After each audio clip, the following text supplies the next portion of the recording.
L'Argentine est au beau milieu d'une crise économique. Elle sort quasiment de 3 années de récession et possède une économie en stagnation totale. Dans ce contexte, beaucoup d'Argentins, et plus précisément beaucoup d'entreprises argentines, craignent un crash économique. Et ce qu'ils craignent surtout, c'est une dévaluation totale de leur monnaie, le pesos. Quand les craintes commencent à se confirmer, tout le monde commence à transformer ses pesos en dollars. Et ces conversions massives de pesos en dollars, ça dérange. Pourquoi ça dérange? Parce qu'à l'époque, le taux de conversion du pesos vers le dollar était imposé par loi. C'est-à-dire que 1 pesos valait obligatoirement 1 dollar et inversement. Mais les banques argentines, elles, n'impriment pas des dollars. Donc pour garantir ces transferts, les banques devaient puiser dans leurs propres réserves pour les donner aux gens. Et bientôt, il ne reste plus rien. Afin d'éviter que la fuite des capitaux ne fasse cracher le système bancaire du pays, le ministre de l'économie Domingo Cavallo déclare vers la fin de l'année 2001 le Corralito.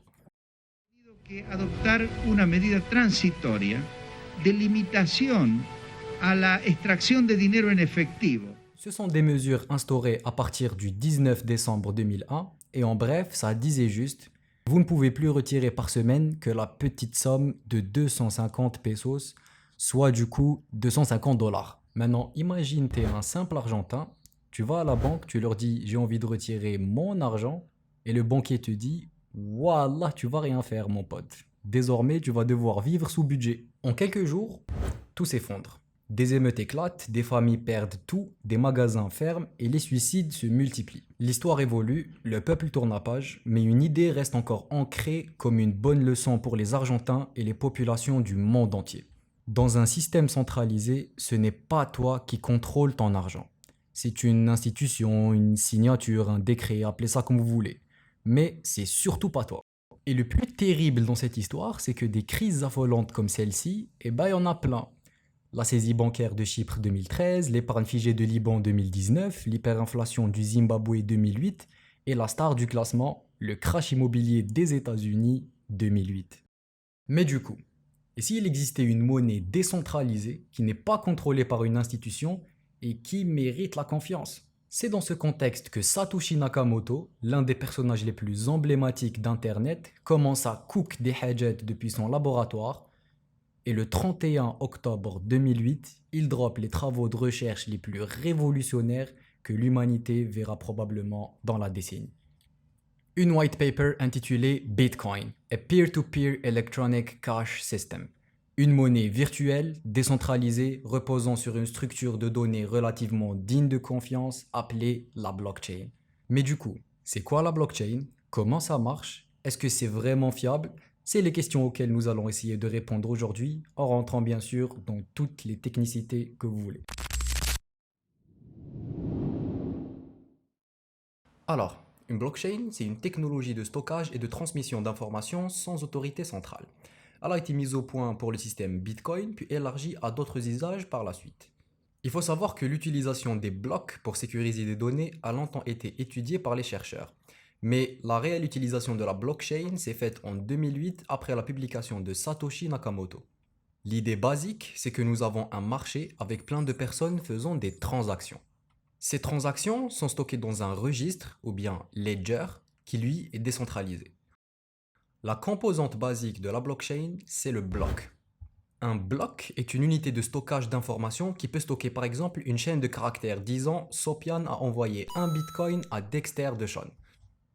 En réalité, on ne stocke pas toutes les transactions du monde dans un seul bloc. Les données sont fragmentées en plusieurs blocs pour des raisons pratiques. Et pour la liaison entre les blocs, comme convenu dans la white paper de Nakamoto, elle se fait par l'existence d'un champ qui va identifier le bloc précédent. Nous avons notre structure basique de blockchain composée d'une zone de données contenant nos transactions, et c'est la partie la plus importante du bloc, et d'un champ représentant le bloc précédent, c'est le mécanisme de chain.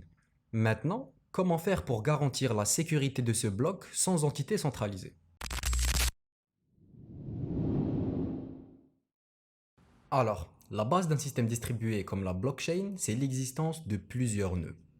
Un nœud représente la machine ou bien l'ordinateur d'une personne lambda, comme toi ou bien comme moi, faisant partie du réseau blockchain.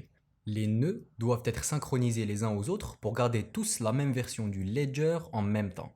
Et cette synchronisation n'est pas aussi simple, spécialement quand il s'agit de l'émission d'un nouveau bloc sur le réseau. Pour comprendre efficacement comment fonctionne la blockchain, nous allons procéder par récurrence, c'est-à-dire que nous allons supposer que tous les nœuds précédents sont corrects et qu'il y a consensus là-dessus. Et nous allons essayer de supposer que quelqu'un veut rajouter un nouveau bloc à la blockchain. Quand quelqu'un émet un nouveau bloc sur le réseau, comment savoir si ce bloc est valide, que la personne qui l'a émise est honnête et que les transactions qui y figurent sont bien réelles? Un mécanisme naïf serait d'utiliser un système de vote par adresse IP. Dans le système de vote par adresse IP, tous les utilisateurs collectent les transactions. Et quand on en a suffisamment pour en faire un bloc, un nœud, choisi aléatoirement ou bien déterminé à tour de rôle, propage le bloc sur le réseau pour tous les autres nœuds. Chaque nœud pourra donc voter pour ou contre ce bloc. Et de manière distribuée, tout le monde pourra avoir l'avis majoritaire. Mais comme on l'a dit précédemment, cette manière de procéder est naïve. Car les votes peuvent facilement être dupliqués par une entité pouvant allouer beaucoup d'adresses IP à la fois. Elle pourra donc truquer les votes en ajoutant des votes en sa faveur, c'est ce qu'on appelle une attaque sibylle. Pour pallier à ça, Nakamoto propose un nouveau mode de consensus qu'on appelle Proof of Work. Pour comprendre Proof of Work, il faut comprendre plusieurs éléments. De toutes les fonctions de la cryptographie, les fonctions de hachage sont sûrement les fonctions les plus importantes de ce domaine. Si vous n'avez pas bien suivi au lycée, je rappelle que l'objectif d'une fonction est simple. Vous lui donnez une entrée et elle vous renvoie une sortie. Pour le cas de la fonction double par exemple, si vous lui donnez une entrée un entier 2, elle vous renvoie le double de 2, donc 4. Je vous ai donné l'exemple d'une fonction mathématique, mais en informatique, une fonction peut faire plein de choses. Manipuler des chaînes de caractères, des tableaux Excel, ou même lancer l'infrastructure IT de toute une entreprise. Là où ça devient intéressant, c'est qu'une application peut avoir son application réciproque. Elle est notée f-1 et c'est une application qui a pour but d'inverser l'effet de f. Pour reprendre notre fonction double, son application réciproque sur R est l'application de division par 2. Dans notre cas, elle va prendre la sortie de la fonction double et retourner son entrée. Les applications réciproques sont un sujet qui a longtemps passionné les mathématiciens. Et ce qu'ils nous disent à ce sujet, c'est que pas toutes les applications ont une application réciproque. En effet, pour qu'une application F admette une réciproque sur un ensemble A, il faut que ce soit une bijection sur cet ensemble. L'application carré, par exemple, n'admet pas de réciproque sur R. Si on prend par exemple la sortie y égale 4, on ne peut pas avoir la certitude de si l'entrée x égale 2 ou x égale moins 2. L'effet de cette application ne peut donc pas être totalement inversé. Ça laisse à penser qu'il y a beaucoup plus d'applications dont l'effet ne peut pas être inversé. Et ce résultat intéresse très fortement nos confrères chercheurs en cryptographie qui peuvent enfin pouvoir faire des transformations sur leurs données en étant quasi sûrs que la fonction qu'ils utilisent ne peut pas être inversée. Et les fonctions de hachage, elles ont été créées principalement pour cet objectif. C'est le cas par exemple de la fonction SHA-256 qui est un algorithme très utilisé et qui est considéré comme un standard dans la cryptographie. Notez une conséquence intéressante du hachage, c'est que quand on hache un bloc, on a un hash quasi unique. Si on change une donnée du bloc, par exemple une transaction, on aura un hash complètement différent. Revenons donc à ce que je disais tout à l'heure. Dans le chaînage, on ne stocke pas réellement le numéro du bloc précédent, ni un pointeur, mais son hash. Ce qui fait que si l'une des données du bloc change, son hash va changer. Et tous les hashes des blocs suivants vont changer par effet domino. Donc, pour falsifier un bloc, il ne faudra pas en changer qu'un, mais bien aussi tous les blocs qui viennent après lui. Après un rappel sur ce que sont les fonctions de hachage, maintenant il est temps de parler de Proof of Work.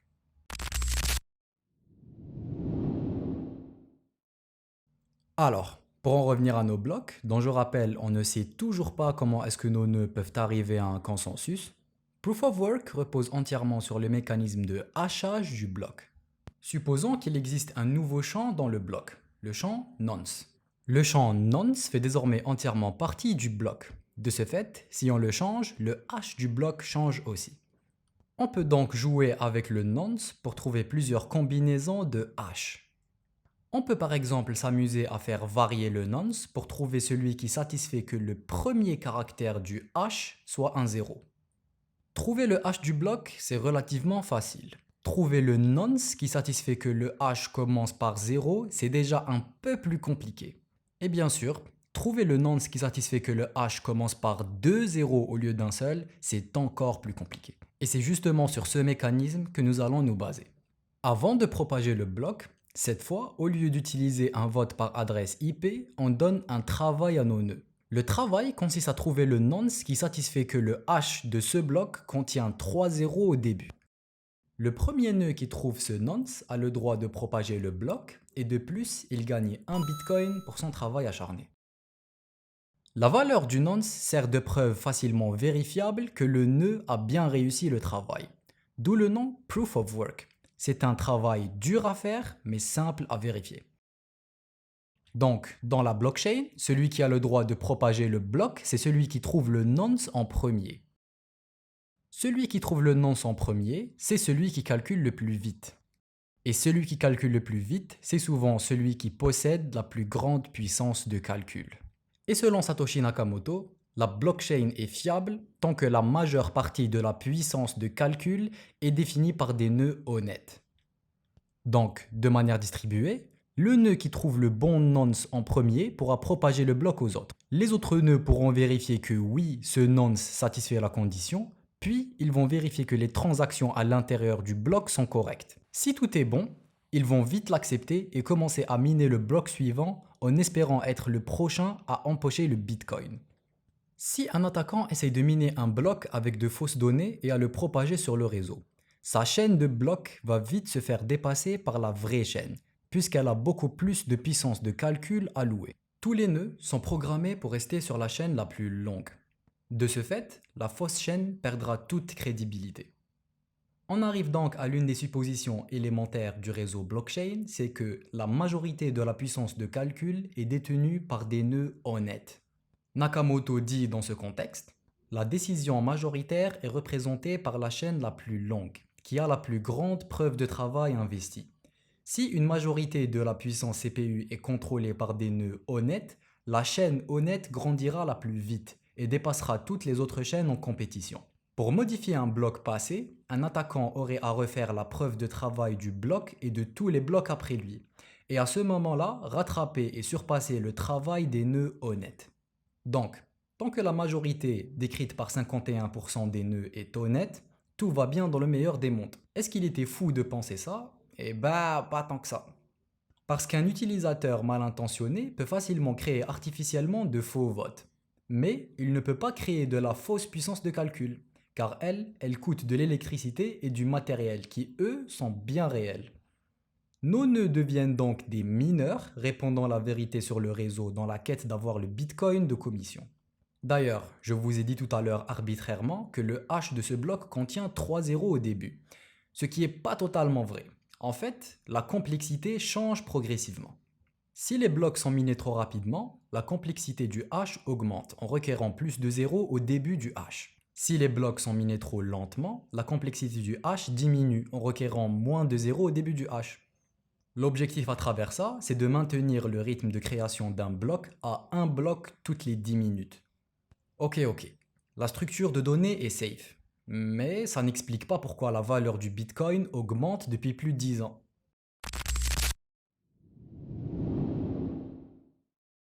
On va parler rapidement de l'aspect financier. Prenons l'exemple de l'or, dont la valeur est en constante augmentation. Pourquoi est-ce que c'est en constante augmentation? Parce que la demande est en croissance alors que lui n'existe qu'en quantité limitée sur la planète. Les monnaies au contraire, on en imprime, on en crée artificiellement et à partir de rien. Et quand on imprime de l'argent et qu'on le distribue sur la population, ce n'est pas tout le monde qui devient riche, mais c'est l'argent qui ne vaut plus rien. C'est ce phénomène qui est à l'origine de l'inflation qui grignote dans votre compte en banque depuis l'invention des pièces de monnaie. Tout à l'heure, on avait dit que nos mineurs reçoivent 1 bitcoin pour chaque bloc miné. Donc c'est un peu la même chose, non? Oui, mais ce que je n'ai pas dit, c'est que la récompense diminue avec le temps. Plus précisément, Satoshi Nakamoto a fait en sorte que la récompense se divise par 2 tous les 210 000 blocs. Si les premiers 210 000 blocs donnaient 50 bitcoins comme récompense, les 210 000 suivants n'ont donné que 25, puis 12,5, etc.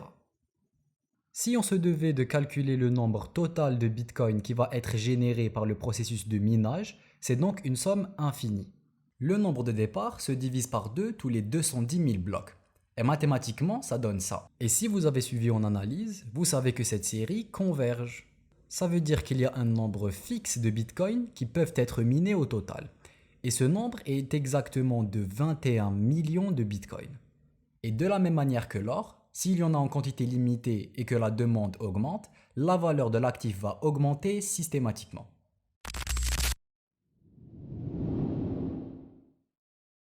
Après avoir passé plusieurs dizaines d'heures à préparer la vidéo, je me suis rendu compte que la blockchain, ce n'est pas que du code. La blockchain, c'est une philosophie. Une idée qu'aucune autorité ne contrôle, qu'aucune frontière ne contient et qu'aucune idéologie ne possède totalement. C'est juste le début de la concrétisation d'un rêve ancien, d'un monde où l'on n'obéit pas par peur, mais parce que le système lui-même est juste, transparent et incorruptible. Derrière ces blocs et ces haches, on ne promet pas d'utopie ni de salut incontesté, mais on offre quelque chose d'encore plus dangereux.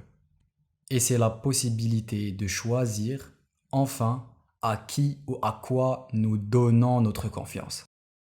Dans cette vidéo, on a vu le fonctionnement général du mécanisme de blockchain, et c'est loin d'être tout ce qu'il y a à savoir là-dessus.